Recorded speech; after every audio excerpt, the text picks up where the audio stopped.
Hey there, Aries. Welcome back to my channel. So this week I've got a new deck of cards that we're using. It's called the Mystical Shaman Oracle. I almost impaled myself.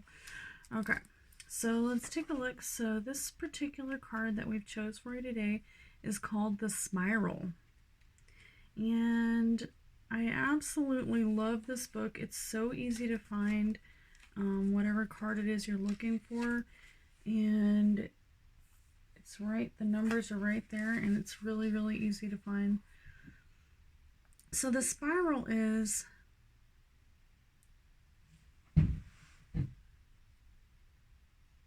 from galaxies in the sky to diminutive shells at the beach. The spiral is found extensively in nature, in the natural world. Its shape and its form of a coiled serpent has been used since ancient times as a tool for growth and transformation.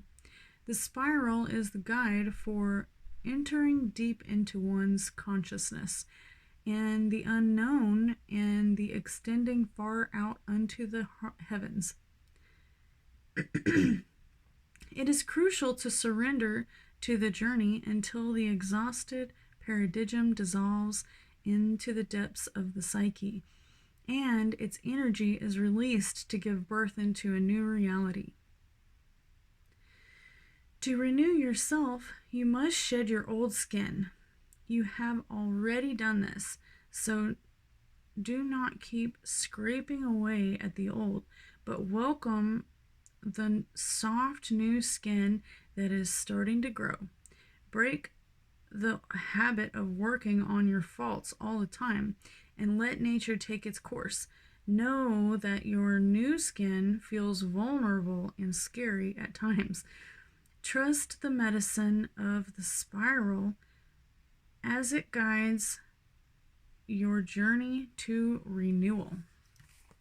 All right, so this is all about new beginnings and accepting the new beginnings. So let's go ahead with the reading and see what's crossing you this week, Aries.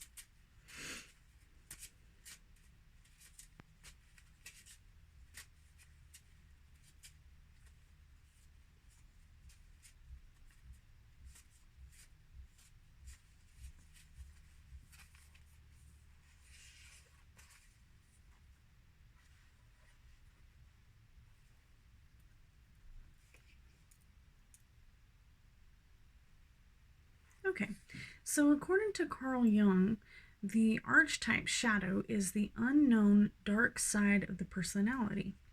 And according to his teachings and his beliefs, say that basically you cannot just ignore your shadow self, especially if it's causing you some type of grief or anxiety, that you should try to bring that shadow up into your consciousness. Whatever that dark, scared feelings that you bury deep inside, you definitely need to bring those to the surface. Okay? And a lot of people don't really understand what this means, but for me, I mean, everyone has the different things that they deal with. But one of the most recent tragedies that I've had to deal with was the loss of loved ones. And I do know this feeling of just kind of pushing it back and hoping that everything will work out. I know that it can be difficult, but you definitely want to try, to let those feelings come forth and deal with them. If you keep it bottled up, it's only going to explode. So let's go ahead and take a look at your recent past. So I've got my DIY Oracle deck here, and we're going to take a look at your recent past. It says be a team player. So maybe that's something that you had to deal with in the past. It may be something that you struggled with, or it could be something that you enjoyed. I know that it really does definitely depend on who the people I'm dealing with are, but I have had some very good teams that I worked with. And no matter what, I always try to make the best of it, even if it is a bad team. So for your immediate future, it says only in dreams. Whatever it is that you're dreaming of is worth waiting for. And for your final outcome, we're going to pull one from the Hermetic deck.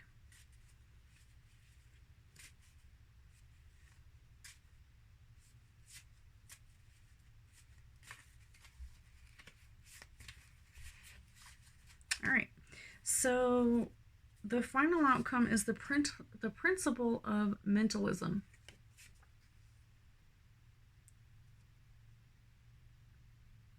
The all is mind, the universe is mental. All equals mentalism. The all is mind, the universe is mental. We are all one, and our surroundings are an inherent part of us.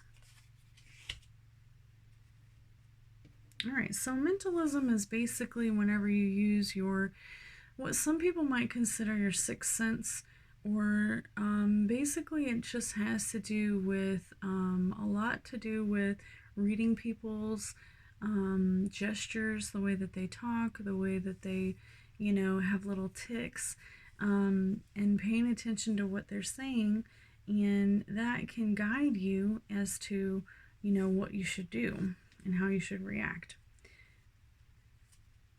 Mentalism is especially helpful if you're dealing with a bunch of liars. If you can, figure out if someone is lying or not, then you have overcome the biggest obstacles of mentalism. All right, so let's take a look here for your solidifier.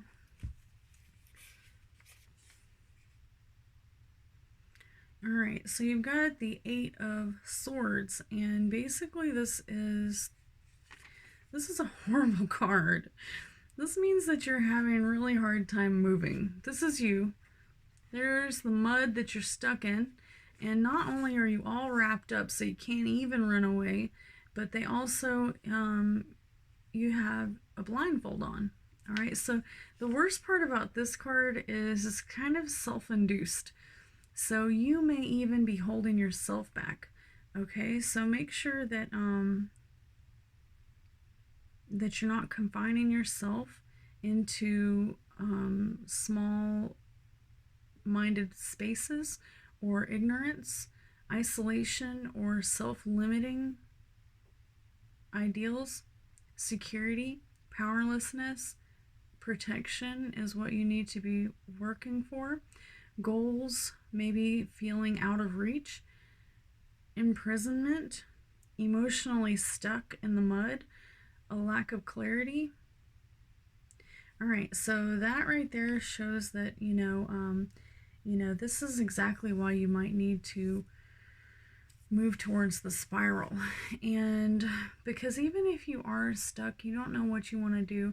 And a lot of people are right now, because the pandemic has put us in a situation where we don't really know what to do. We don't know how to move forward. We really just want to, we really just want to overcome whatever the obstacle is in the way. So just be careful to be mindful of others in your journey forward, and be sure to, keep this all in mind. All right, so if you have any questions or comments, please leave them below. And also, if this reading resonated with you, please be sure to let me know. And if so, please come back and see me next week.